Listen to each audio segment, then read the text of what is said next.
नमस्कार दोस्तों, कैसे हैं सब लोग। आई होप सभी अच्छे ही होंगे।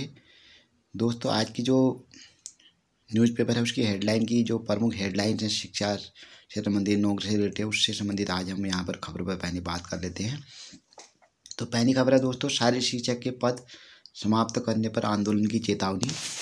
कि दोस्तों, जैसे कि सबको पता है कि हाल ही में जो माध्यमिक शिक्षा निदेशालय ने एक यहाँ पर ऑर्डर निकाला हुआ था, उसमें साफ साफ लिखा था कि शारीरिक शिक्षक के जो नवनियुक्त जो भी उच्च माध्यमिक विद्यालय होंगे और जो राजकीय इंटर कॉलेज होंगे, उन सब में जो है शारीरिक शिक्षक का पद जो है समाप्त कर दिया जाएगा और नेपाली भाषा को जो है यहाँ पर जोड़ा जाएगा।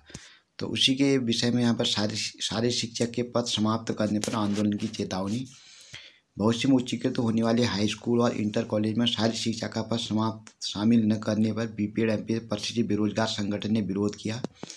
उन्होंने कहा कि उत्तराखंड के परिप्रेक्ष्य और छात्रों की रुचि के अनुसार यह विषय काफ़ी महत्वपूर्ण है। राज्य में राष्ट्रीय खेलों के आयोजन के बीच इस प्रकार का फैसला उचित नहीं है। सरकार को प्रत्येक प्राथमिक विद्यालय से लेकर प्रत्येक इंटरमीडिएट कॉलेज में एक एक शारीरिक शिक्षक अनिवार्य रूप से रखना चाहिए। संगठन के अध्यक्ष जगदीश चंद्र पांडे ने कहा कि राष्ट्रीय शिक्षा नीति में शारीरिक शिक्षा व शारीरिक शिक्षकों का अनिवार्य किया गया है।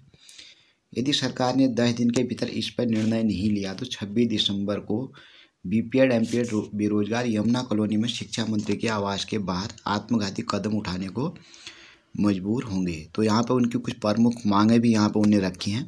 पहली इनकी मांग है दोस्तों, प्रत्येक प्राथमिक विद्यालय में शारीरिक शिक्षक अनिवार्य रूप से रखा जाए।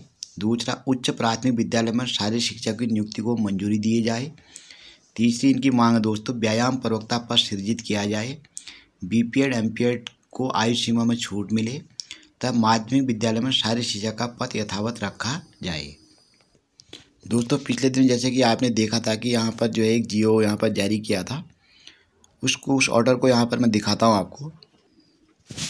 ये देखिए दोस्तों, यहाँ पर लिखा है, विद्यालय द्वारा इंटरमीडिएट स्तर पर किसी वर्ग पाठ्यक्रम का प्रारंभ किए जाने हेतु जिस वर्ग विषय में के लिए पद सृजन की मांग की जाएगी, उस वर्ग विषय में न्यूनतम 20 छात्र छात्राएं अध्ययन के लिए उपलब्ध होने की संभावना होनी चाहिए। तो ये सब यहाँ पर दिया है। उसके अलावा जो आपका जो पदों का यहाँ पर देखो, सचिव रामनाथ रामन है, उनके यहाँ पर जो है उनके द्वारा लेटर जारी किया गया है। ठीक, आप दिखाते हैं आपको कि पदों का क्या यहाँ पर जो है। ये देखिए दोस्तों, यहाँ पर प्रेषक रविनाथ रामन, सचिव उत्तराखंड शासन सेवा निदेशक माध्यमिक शिक्षा उत्तराखंड देहरादून के द्वारा ये लेटर जारी किया गया है। तो 9 दिसंबर 2024 की बात है। तो इसमें लिखा है, राजकीय उच्चतर माध्यमिक विद्यालय एवं राजकीय इंटर कॉलेज में पदों के सृजन हेतु मानक निर्धारित किए जाने के संबंध में। तो इसमें जो उच्चतर माध्यमिक विद्यालय की बात की गई, उसमें जो है हिंदी का एक पद यहाँ पर रहेगा, पदों की संख्या, यानी कि हर स्कूल में एक विषय एक शिक्षक।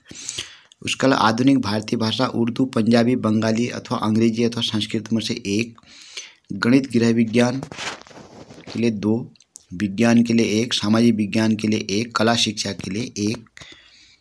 उसके अलावा दोस्तों, एक आधुनिक भारतीय भाषा जो अनिवार्य विषय के रूप में क्रम संख्या 2 के रूप में नहीं लिया गया तथा ऐसा विषय जिससे अधिक से अधिक छात्र छात्रा लेने के इच्छुक हों, छात्र संख्या के आधार पर। ठीक है, अब जो ये तो है उच्चतर माध्यमिक विद्यालय की बात। अब इंटर कॉलेज में जो इनने कहा है कि हिंदी अंग्रेजी के लिए 2, एक हिंदी एक अंग्रेजी, मानविकी वर्ग के लिए 3, विज्ञान वर्ग के लिए भौतिक रासायनिक जीव विज्ञान और गणित के लिए 4 टोटल, एक भौतिक का, एक रसायन का, एक जीव का, एक गणित का। और अतिरिक्त विषय में कृषि वर्ग को छोड़कर अन्य वर्गों से एक विषय अथवा अंग्रेजी, संस्कृत, उर्दू, पंजाबी, बंगाली, नेपाली में से कोई एक विषय जो प्रथम विषय के रूप में न हो लिया गया तो ऐसा विषय जिसे अधिक से ठीक है अधिक जो है इतने लोगों ने लिया हो तो एक बात। तो इसमें कहीं पर भी जो है शारीरिक शिक्षा की बात नहीं की गई है। तो इसी का जो है दोस्तों यहाँ पर विरोध हो रहा है। अब इसमें आगे और भी कुछ खबर है, उसको भी आपको दिखाते हैं। एक खबर इससे रिलेटेड है दोस्तों, नेपाली शिक्षकों की भर्ती के विरोध में उतरे गोदियाल। कांग्रेस के पूर्व अध्यक्ष गणेश गोदियाल ने कहा कि सरकार प्रदेश में शारीरिक शिक्षा के शिक्षकों के पद समाप्त कर नेपाली भाषा के शिक्षकों को भर्ती करने जा रही है। यह बात उस वक्त सामने आई जब प्रदेश में राष्ट्रीय खेल होने जा रहे हैं। उन्होंने इस फैसले का विरोध किया है। सोमवार को मीडिया को जारी किए गए एक बयान में कांग्रेस के पूर्व प्रदेश अध्यक्ष ने कहा, जिन भाषाओं को सीखकर बच्चे भविष्य में कोई रोजगार पा सके या उनके जीवन में कोई आम काम आए, ऐसी भाषाओं को आमतौर पर बच्चों को पढ़ाया जाता है। लेकिन प्रदेश में नेपाली भाषा को सीखकर बच्चे किस प्रकार का रोजगार पाएंगे, यह सोचने और विचार करने वाली बात है। उन्होंने कहा, यह दुर्भाग्य है कि अब उत्तराखंड में पीटीएस शिक्षकों की कीमत पर नेपाली शिक्षक भर्ती किए जाएंगे।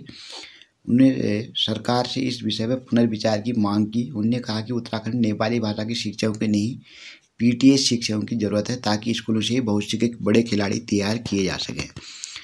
तो दोस्तों, इसका जो है बहुत विरोध हो रहा है।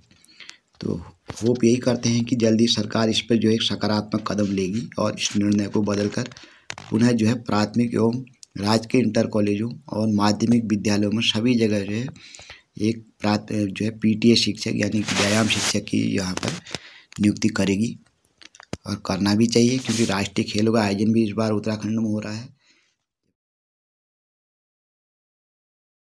चुकी है, जो इस तरह की खबर यहाँ पर दे रही है।